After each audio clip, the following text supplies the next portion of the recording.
गिरिराज धरन मैं तो तुम्हारी शरण, गिरिराज धरण मैं तो तुम्हारी शरण, गिरिराज धरन मैं तो तुम्हारी शरण, गिरिराज धरण मैं तो तुम्हारी। बोले गिरिराज भगवान की।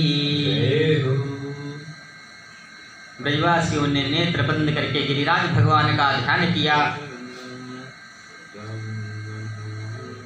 और जैसे ही आंख खोला तो देखा क्या, मेरे गोविंद बाएं हाथ की छिंगली उंगली पर गिरिराज को धारण किए। मेरे गोविंद ने बाएं हाथ की छिंगली उंगली के नख पर गोविंद गिरिराज को धारण कर लिया। गोविंद ने। बोलिए गिरिवरधारी भगवान की। सज्जनों, 7 वर्ष के कृष्ण ने 7 कोस लंबे चौड़े गिरिराज को 7 दिन 7 रात्रि पर्यंत अपनी छोटी सी उंगली पर धारण करके रखा। ऐसा मेरे गोवर्धन नाथ का सुंदर स्वरूप है। एक बात बोलूं, 7 का मेरे जीवन में बहुत बड़ा महत्व है। हाँ, हम पैदा भी इन्हीं 7 दिनों में होते हैं और मेरी मृत्यु भी 7 दिनों में ही हो जाती है। एक बार प्रेम से बोलिए जय श्री राधे। लेकिन ब्रजवासियों के मन की भावना देखो।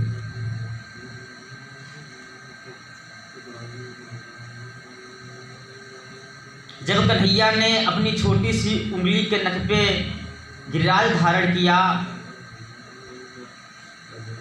ब्रजवासियों से बोले आ जाओ ब्रजवासियों। सब ब्रजवासी गोवर्धन भगवान के नीचे आ गए। मूसलाधार वर्षा हो रही है महाराज। नंद बाबा ने अपने 85 वर्ष की उम्र में इतनी बारिश कभी नहीं देखी। जैसे ही ब्रजवासी अपनी सामग्री लेकर के नीचे आए, अब देखो इतनी बारिश हुई, इतना जल, अथाह जल है। यमुना जी कहाँ है पता नहीं चलता। यमुना जी का जल और वर्षा का जल सब एक हो गया, एक समान हो गया।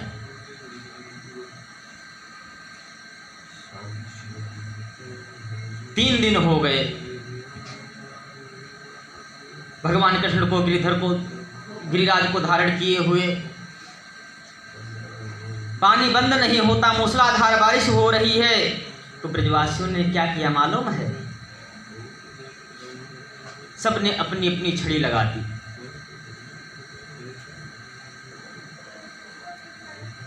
मधुमंगल बोले लाला 3 दिन से तू सोयो ना है, नहीं जो विश्राम कर ले कन्हैया। कन्हैया बोले कि यदि मैं विश्राम करूंगा तो गिरिराज महाराज नीचे आ जाएंगे। ब्रजवासी बोले तू चिंता मत कर, हाँ हमने लठिया लगा रखी हैं अपनी, लाखों छड़ी लग गई महाराज। लेकिन कन्हैया बोले कि आप लोग नहीं जानते, तुम्हारी छड़ी में इतनी ताकत नहीं है जो कि गिरिराज महाराज को धारण कर सके। अच्छा, तो तूने जी सोच रखी दिखे कि गिरिराज जी मैंने ही धारण की हो। सो कन्हैया के मुख से निकल गया कि हम तो भगवान हैं। हाँ, ब्रजवासी बोले कौन है तू, जरा फिर से बोलियो तो। बोले मैं भगवान हूँ। अच्छा, मुँह धोए बोए आवे ना भगवान बने। हाँ, भगवान है तू। अरे कौन सो काम कियो तैने भैया जो तू भगवान है? कन्हैया बोले कि मैंने पूतना मारी, सकटासुर मार्यो, बकासुर मार्यो, धेनुकासुर मार्यो। बोले बस बस रहन दे, मारी तैने पूतना। हाँ, ज्यादा झूठ मत बोले। अरे तैने पूतना मारे तो कहा भयो, वह मरी मराई पूतना में 10 लठियां हम भी तो लगाए थे। बोलो जय श्री कृष्ण।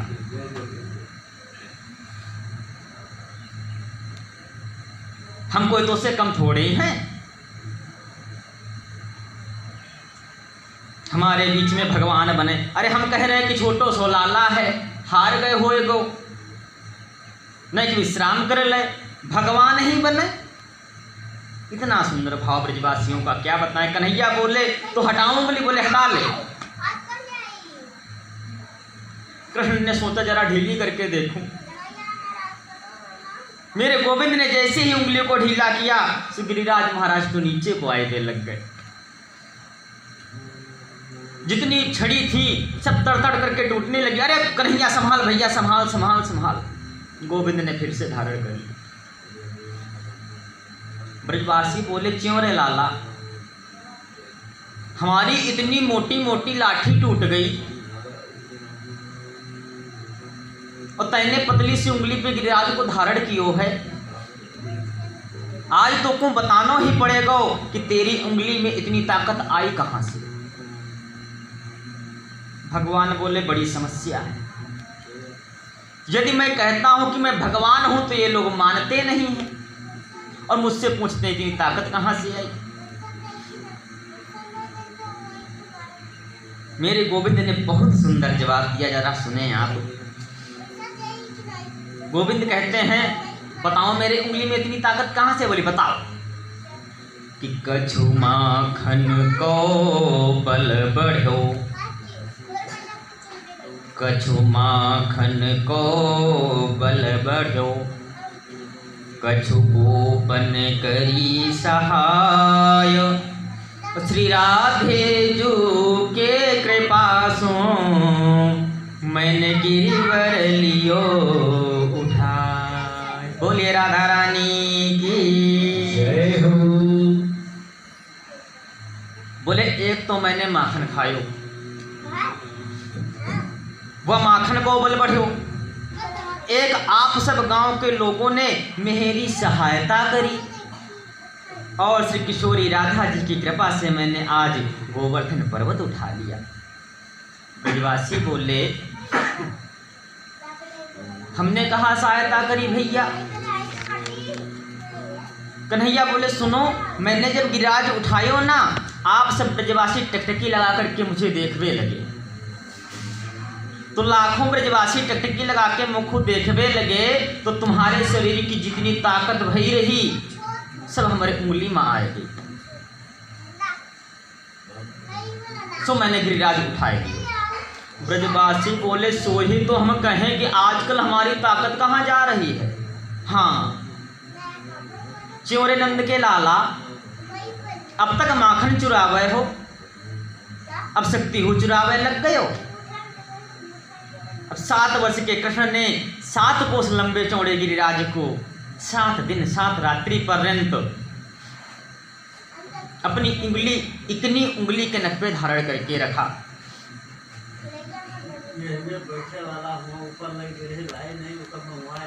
लेकिन ब्रजवासियों को विदित नहीं होने दिया कि मैं भगवान हूँ। यही तो वह चित्र है गोविंद के जीवन का, गोविंद के चरित्र का। किसी ने प्रश्न कर दिया, बोले महाराज वो तो ठीक है, लेकिन ये 7 दिन 7 रात्रि पर्यंत जो बारिश हुई है पानी कहाँ गया। सुखदेव स्वामी कहते हैं राजन, इंद्र ने अपने सैनिकों से कहा कि जाकर के देखो, अगर ब्रजवासी सब डूब गए हों, ब्रजमंडल यदि पूरा बह गया हो तो बारिश को बंद कर दो। सैनिकों ने जाकर सूचना दी। महाराज बोले वहां तो धूल उड़ रही है। अरे बोले पानी कहाँ गया। तो बोले कन्हैया ने जब गिरिराज उठाया तो नीचे से शेषनाग ने आकर के चारों तरफ से बांध बना दिया। हाँ, ताकि बाहर का जल अंदर ना आने पाए। ऊपर एक कोने पर बैठ करके श्री सुदर्शन जी जल को सुखा रहे हैं और दूसरे कोने पर अगस्त्य मुनि जल को पी रहे हैं। महाराज परीक्षित ने कहा अगस्त्य मुनि मैं समझा नहीं। बोले हाँ, भगवान राम जब रावण को मार करके आए थे तो अयोध्या में जब राम जी का राज्य तिलक हुआ, अब जो माता सीता है उनकी ब्राह्मणों में बड़ी श्रद्धा है, अपने हाथ से भोजन कराती हैं ब्राह्मणों को। राम जी से एक दिन उदास होकर के बोलने की क्या बताऊं प्रभु, बड़े प्रेम से भोग बनाती हूँ, लेकिन कोई भी पंडित जी जो भी आते हैं वो थोड़ा सा प्रसाद ग्रहण करते हैं और चले, कोई ढंग से भोजन ही नहीं करता, प्रसाद ही नहीं पाता। राम जी ने कहा चिंता क्यों करती हो, एक दिन ऐसा ब्राह्मण आएगा कि तुम बनाते बनाते थक जाओगी। मेरे रघुवर ने आज समाधि लगा करके अगस्त्य मुनि का ध्यान किया।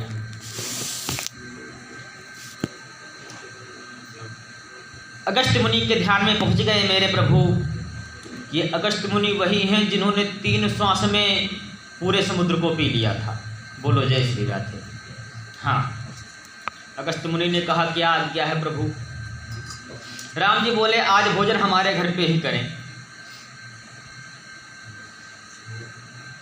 अगस्त्य मुनि आ गए।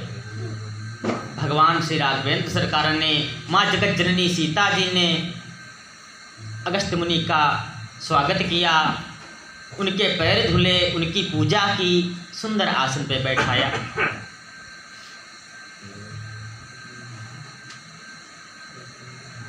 प्रार्थना की आज आप भोजन हमारे यहाँ ही करें। अगस्त्य मुनि बोले इच्छा तो नहीं है, लेकिन आपके आग्रह को कैसे टाल सकता हूँ प्रभु। माता जानकी बोली मेरी इच्छा होती कि मैं अपने हाथ से भोजन बना करके परोसूं। बोले हाँ हाँ परोसो। अब माता जी ने देखा कि दुबला पतला तो ब्राह्मण है, कितना खाएगा। रसोई घर के द्वार पर महाराज जी का आसन लगा दिया। सोने की थाली में, उस सोने की थाली उसमें 50 कटोरियां लगा दी। हाँ, कई प्रकार के व्यंजन बनाए माता जानकी ने, और थाली ला करके जब अगस्त्य महाराज के सामने रखी। अगस्त्य देव बैठे हैं आसन पे। अब वो मुस्कुराते जा रहे हैं और थाली को देखते जा रहे हैं। माता जी ने कहा आप शुरू करें भगवान। अगस्त्य मुनि बोले देवी मैं हंस इसलिए रहा हूं कि ये जो कटोरी है इसको आंख में डालूं या कान में डालूं या नाक में डालूं। अरे भोजन कराना तो ढंग से कराओ, नहीं तो रहने दो। जानकी जी बड़ी प्रसन्न हुई, बोली भोजन कर। उन्होंने मन में सोचा कि चलो आज कोई ब्राह्मण आया तो भोजन करने वाला। महाराज आप पाइए मैं बनाती हूँ। 11 बजे भोजन शुरू हुआ महाराज। सायंकाल हो गया, लेकिन महाराज जी को अभी डकार तक नहीं आई। बोलो जय श्री राधे।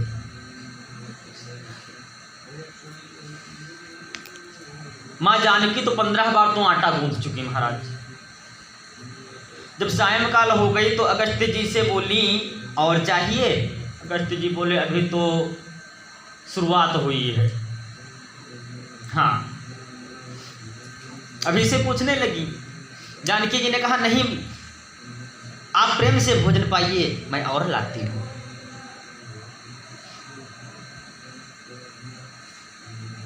माता जानकी ने रिद्धि सिद्धि को बुलाया।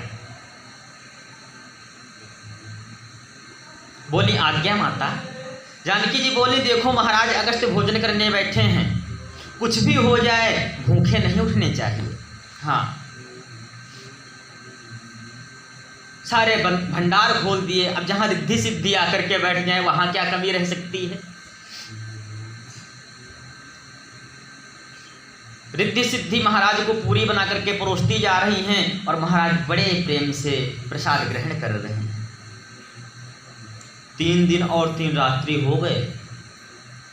हाँ, महाराज जी का भोजन अविश्राम गति से चल रहा है, अखंड भोजन चल रहा है। अब जानकी जी रसोई के द्वार पे आई तो रिद्धि सिद्धि के सामने माता जी ने गणेश जी को बुलाया। गणेश भगवान रसोइया बन करके आ गए। नवनिधियों को बुलाया।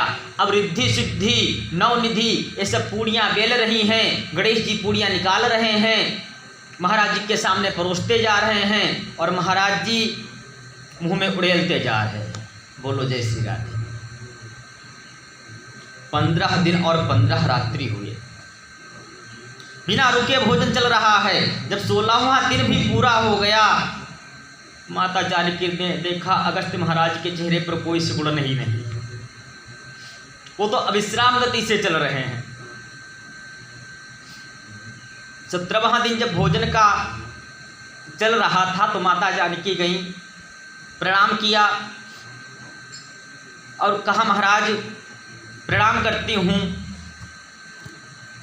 अगस्त्य महाराज बोले चिर सौभाग्यवती हो देवी, लेकिन अभी मैं बात नहीं कर सकता, अभी मैं भोजन में व्यस्त हूँ,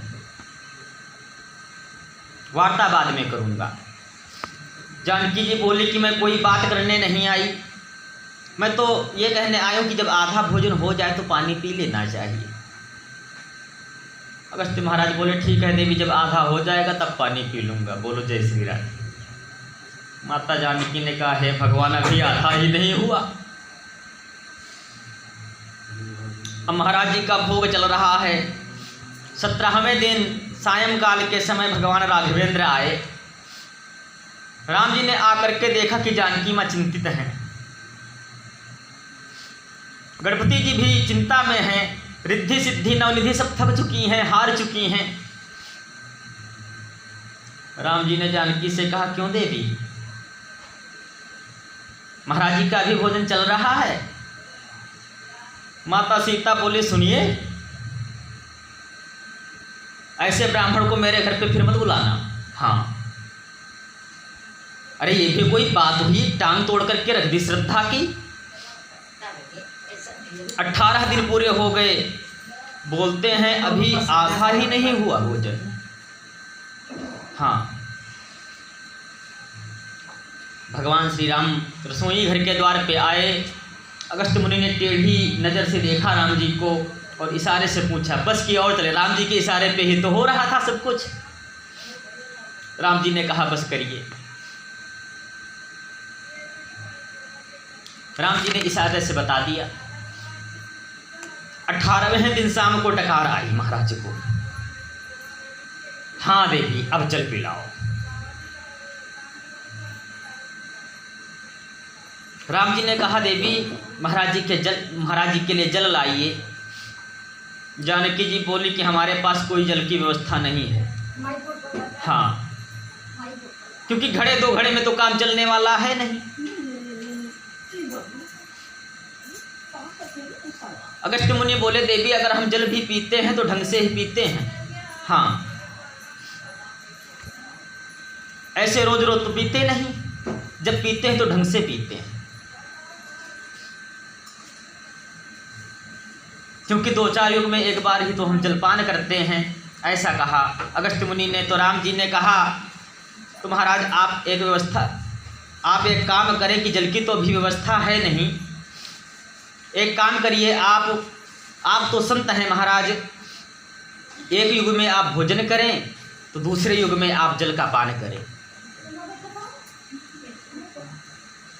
आगे जो द्वापर युग आ रहा है ना, उस द्वापर युग में जब मैं गिरिराज को उठाऊंगा, इंद्र महाराज जितना जल बरसाएंगे आप पीते जाइएगा।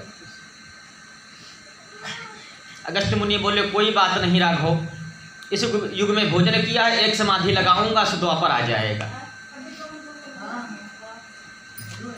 अब देखो एक कोने पर सुदर्शन जी जल को सुखा रहे हैं, दूसरे कोने पर अगस्त्य मुनि बैठे हुए जल का पान कर रहे हैं। इंद्र को पता चला कि ये तो मेरे गोविंद हैं, ये तो मेरे भगवान हैं, बहुत बड़ा अपराध हो गया मुझसे। देवराज इंद्र ने आकर के गोविंद के चरणों में प्रणाम किया कि विशुद्ध सत्वं तव धाम शांतम तपोमयं धृतरजस्तमस्तकं मायामयोऽयं गुणसंप्रवाहो न विद्यते त्वये ग्रहणानुबन्धः।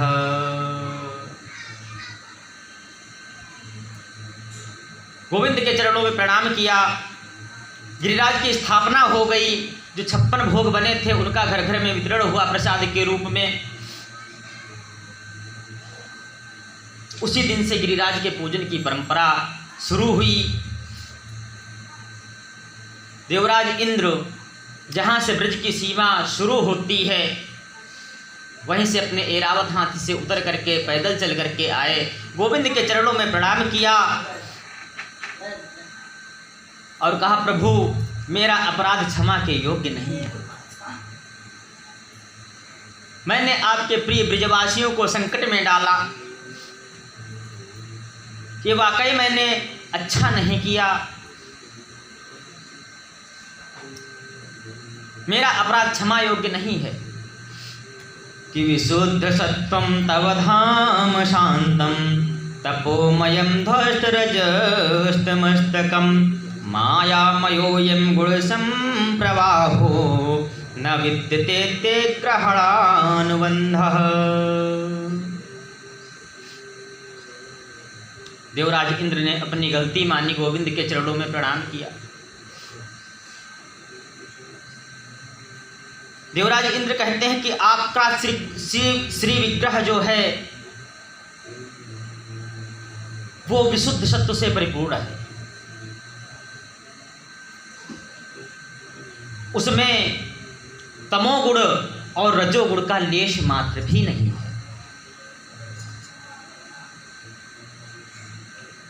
आपका जो विग्रह है वो तमोगुण और रजोगुण दोनों को ध्वस्त करने वाला है। माया से आप कैसा भी रूप धारण कर लेते हैं भगवान, लेकिन आप तो स्वयं कृपा के सागर हैं, दया की मूर्ति हैं।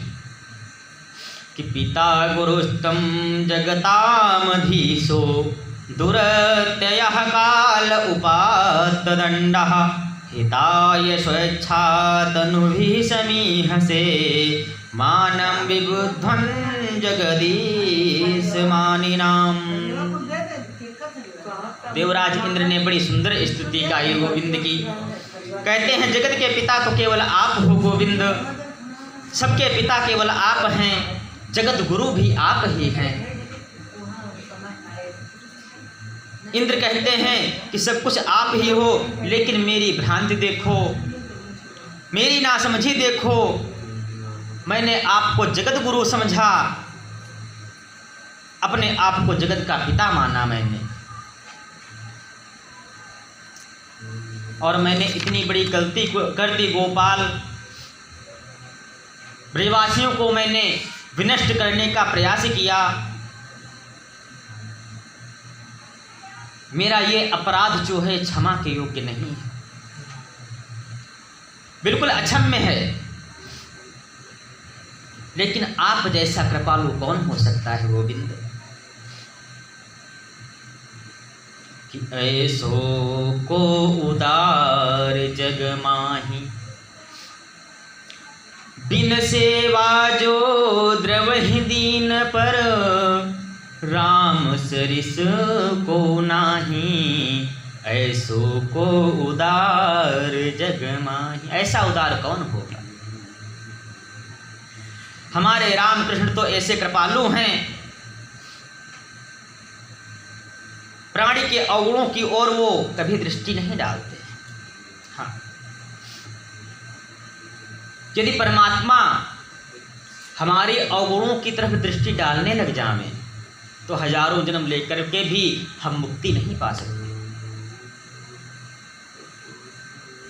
लेकिन वो हमारे अवगुणों की तरफ बिल्कुल दृष्टि नहीं डालते हैं। इतने दयालु हैं, इतने कृपालु हैं मेरे गोविंद। गोविंद तो कहते हैं कि भाव बिन कुछ भी वो देवे मैं कभी लेता नहीं, और भाव से एक फूल भी है तो मुझे स्वीकार है।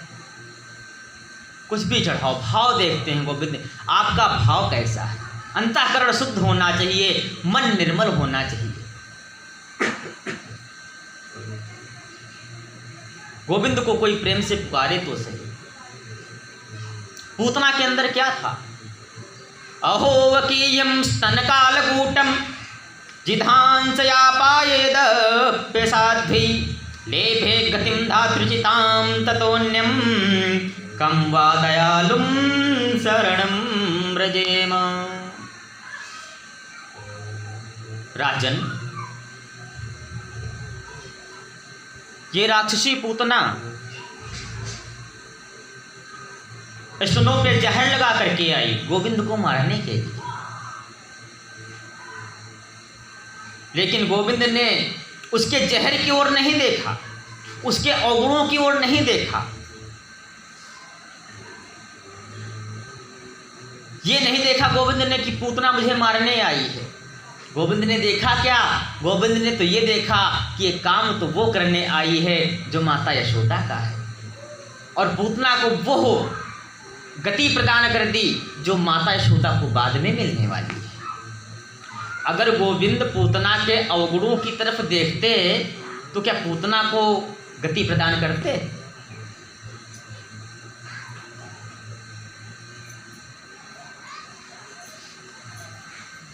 इतने करुणा के सागर हैं मेरे गोविंद।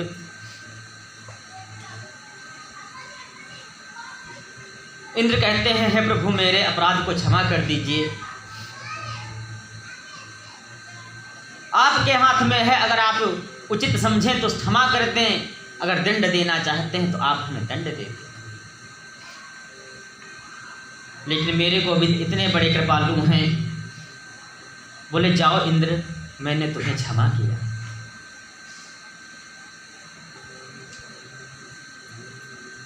मैंने तुम्हारे अभिमान को दूर करने के लिए ऐसी लीला रची थी। जीवन में अहंकार कभी भी मत करो। हाँ, गोविंद कहते हैं कि जाओ स्वर्ग का प्रशासन भोगो, स्वर्ग में प्रशासन करो। हमने ऐसा इसलिए किया इंद्र क्योंकि तुम्हारे जीवन में थोड़ी उद्दंडता आ रही थी, उद्दंड हो जा रहे थे तुम। मुझे लगा था कि तुम्हारी इस उद्दंडता के कारण मेरे प्रेमियों को बहुत कष्ट होता है, बहुत तकलीफ होती है, और मेरे भक्तों को अगर कोई कष्ट देवे तो मैं बर्दाश्त नहीं कर सकता। कि हम भक्तन के भक्त हमारे, सुन अर्जुन प्रतिज्ञा मेरी, यह व्रत डरहि न टारे, हम भक्तन के भक्त हमारे। भक्त हमारा है और मैं भक्त का हूं।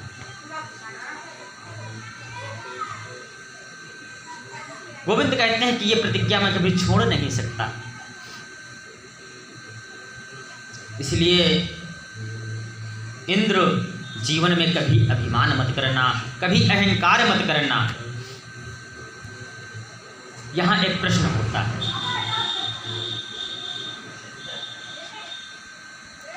कल की कथा में आपने सुना था कि ब्रह्मा जी ने गलती की, भगवान के ग्वाल बालों को चुरा करके ले गए, बछड़ों को चुरा करके ले गए, 40 मंत्रों से स्तुति गाई महाराज। जब भगवान से मिले ब्रह्मा जी, 40 मंत्रों से स्तुति की, लेकिन गोविंद उनसे कुछ बोले नहीं।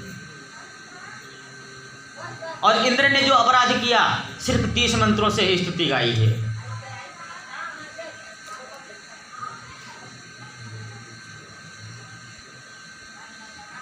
सिर्फ 30 मंत्रों से स्तुति गाई इंद्र ने, और भगवान ने कहा जाओ मैंने तुम्हें क्षमा कर दिया। ऐसा क्यों? सुखदेव स्वामी कहते हैं राजन, इसका एक कारण है। गलती तो दोनों ने की, गलती ब्रह्मा ने भी की और गलती इंद्र ने भी की, लेकिन ब्रह्मा ने जो गलती की उसमें क्या हुआ, गोविंद की जो प्रियजन हैं, गोविंद के जो बाल सखा हैं, वो गोविंद से दूर हो गए। लेकिन इंद्र ने जो गलती की, उससे जो दूर दूर गांवों में रहते थे गोविंद के सखा, वो और गोविंद के पास आ गए। इसलिए गोविंद ने इंद्र से कहा कि जाओ मैंने तुम्हें माफ किया। इंद्र ने कहा प्रभु अब जाने की इच्छा नहीं होती, अब मुझे स्वर्ग की पदवी नहीं चाहिए।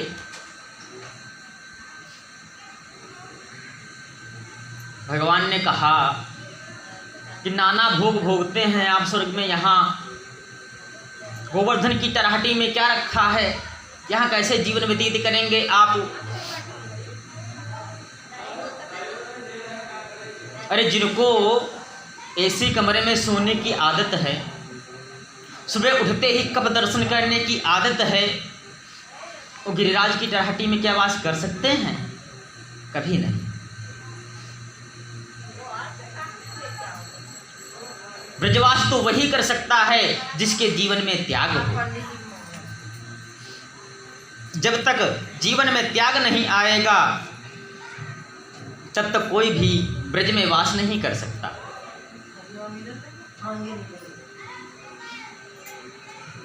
वैसे देवराज इंद्र का वैभव हम लोगों जैसा नहीं है।